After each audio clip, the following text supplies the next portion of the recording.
Well, hello. Welcome. Nice to see you all on here. Say g'day. It's Kyra here from Thermalish, and it's another Friday night Facebook Live. We're actually making some winter warmers this July to help you get more value from your Thermomix, and I'm hoping to inspire you with some more recipes. So again, you voted for this particular dish, so I hope you have a chance to make it after you see me make it tonight, and we'll go from here. So let's get cooking, and don't forget to say hi if you're stopping by. So I've already brought it up in my cookie dough on the screen, and I've weighed out my beef into a separate bowl, which it asks for you to do at the beginning. So I've done that. We'll set that aside, and now we're going to pop in our fresh parsley and our garlic cloves,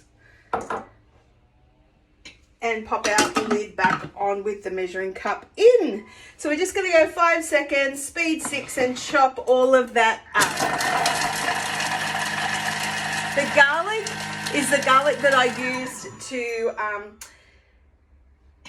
the other week, where I used it in a video showing you how the blade cover peeler works and how I peeled 6 bulbs of garlic at one time. It took a minute to do, and then you just popped them out of the shells and then popped it in the freezer. So I've actually got garlic ready to go at all times. No more need to actually peel it. So it's a great time saver. So if you have a blade cover that's a peeler as well, check out my reels and you'll see how I did it there. All right, so we're just going to scrape down the sides with a spatula and just get all that parsley and garlic down the bottom of our bowl. All right, we're going to pop in some salted butter or unsalted butter, whatever you've got. You can just add a little bit of salt if you have unsalted butter. The reason why we do have unsalted butter is so that we can choose to salt it if we want to, okay?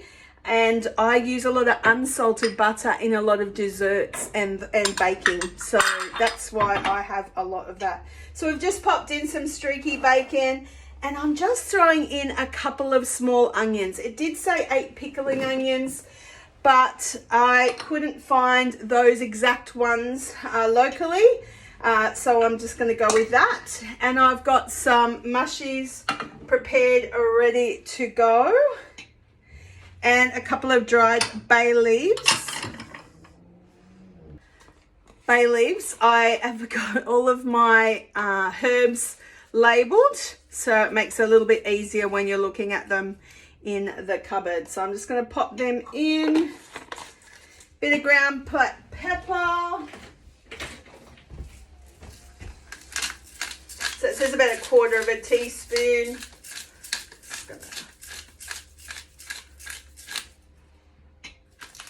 And we're going to pop the lid back on again. So now we're going to cook this off for 3 minutes, and it's actually going to go in reverse, just on a gentle speed. So if you're looking at your Thermomix and you're looking at the speed of the blade, you're looking for where it's got the little spoon. That's like a folding motion. It's just really gentle on your food, and that's why that's been used. While that's happening, the method's actually telling us to prepare our meat. So, but I've already done that just while this is cooking. We're nearly there. We've prepared the beef earlier, like I said. And what's next? We're going to pop in some Burgundy, so a red Burgundy wine. So just some red wine, something really quite rich. There's our mushies, our bacon, our onion, our parsley, our garlic, our bay leaves, our pepper. So we'll just pop in the 100 grams, and I've just got a bit of cab sav. I'm just going to pour that in. Got a little bit over. Now, if you're worried about the alcohol content in this, it will cook off. So it's not something that you need to be worried about for those that don't normally use red wine or wine in general in their cooking. So now we're going to pop in some tomato paste. So this is a beautiful beef Burgundy, a nice winter warming dish, a great casserole to have. Now we're going to pop this on without the measuring cup and just allow that to cook off for 2 minutes. While that's cooking off, we're just going to cut up our carrots into 1.5 centimeter size pieces so that they can cook off in that Burgundy, beautiful Burgundy.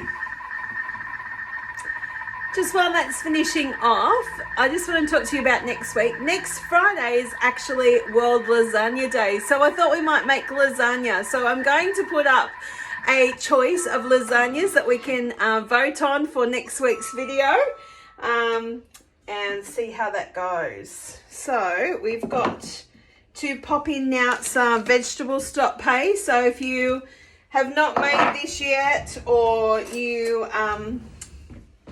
are wanting to make some more, it is just like a staple if you've got a Thermomix. Now I've put in a bit, but this is my go-to, and also the chicken stock, so keep that handy. The other tip I wanted to tell you is to turn your tomato paste bottle up in the fridge, and then that way it stops the air from getting to our tomato paste.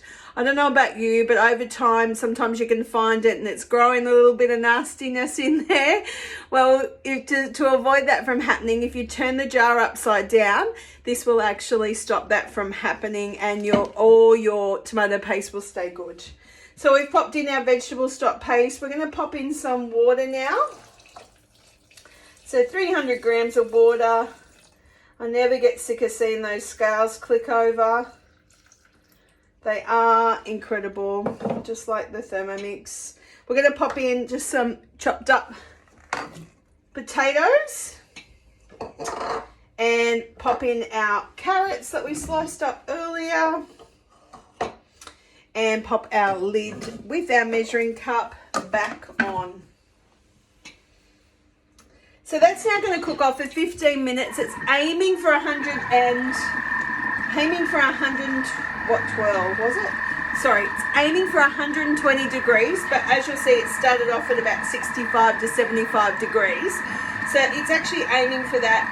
The blade is in the reverse mode, so it's going to not chop up our beef once it's in, and it's not going to chop up the carrots or the potatoes and make them smaller. They're just going to cook off for that 15 minutes. This is a great dish to have prepared. It really doesn't take that much time of your time to make, and it's super delicious. It almost seems like it's been cooking away all day. So I'm just going to preview what's next. So it's talking to us about coating our beef. So I want you to add 3 tablespoons of just some plain flour into a Ziploc bag. And I've just got the flour and salt and pepper in there. And I'm just going to add that beef to the bag. Hopefully I won't make a mess of doing this. And I'm just going to seal that bag up. Let a little bit of the air out, and shake that around just to coat all of that beef.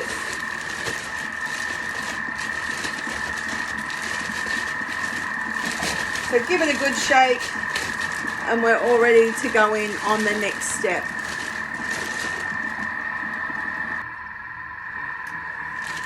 So we've got our beef all ready to go. And we're just going to add that. So as you can see, we've got this beautiful, I wish we had smell-o-vision, because this actually smells incredible as it is. It smells so nice. I wonder what we could add to that. If you've got a suggestion, what we could add to it to make it a vegetarian dish. I don't know. Can you do tofu? Tell me in the comments what you think of this dish. All right, so now we're going to pop in some beautiful beef. that's been coated and seasoned with salt and pepper. Just going to slowly try and pop all that in. He's caught up in the corner. And I'm just going to use my spatula just to make sure it's all submerged under all that liquid.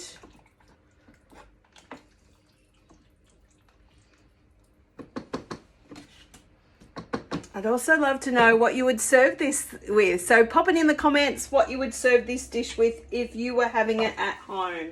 So I'm just going to pop the lid back on again, and we're going to cook that off for another 3 minutes. And then it's going to be ready. Now, if for some reason it actually, you taste it and you're thinking, oh, the beef is a little bit chewy, or, you know, it's just not quite right, my suggestion is to put it back on for another 1.5 to 2 minutes and let it cook again, and then taste it again. I even find this with beef stroganoff. If the beef is actually too chewy, just allowing it to cook for another 3 minutes or so makes a huge difference to the dish and the taste of it. So I hope you found that tip a little bit helpful for you guys, because all ingredients are different, and it's important that we don't just assume that, yes, it's so easy to use a Thermomix and we just put it in and it just spits out these perfect dishes every time. Sometimes you just need to taste and see and make sure that it's cooked to the way you like it.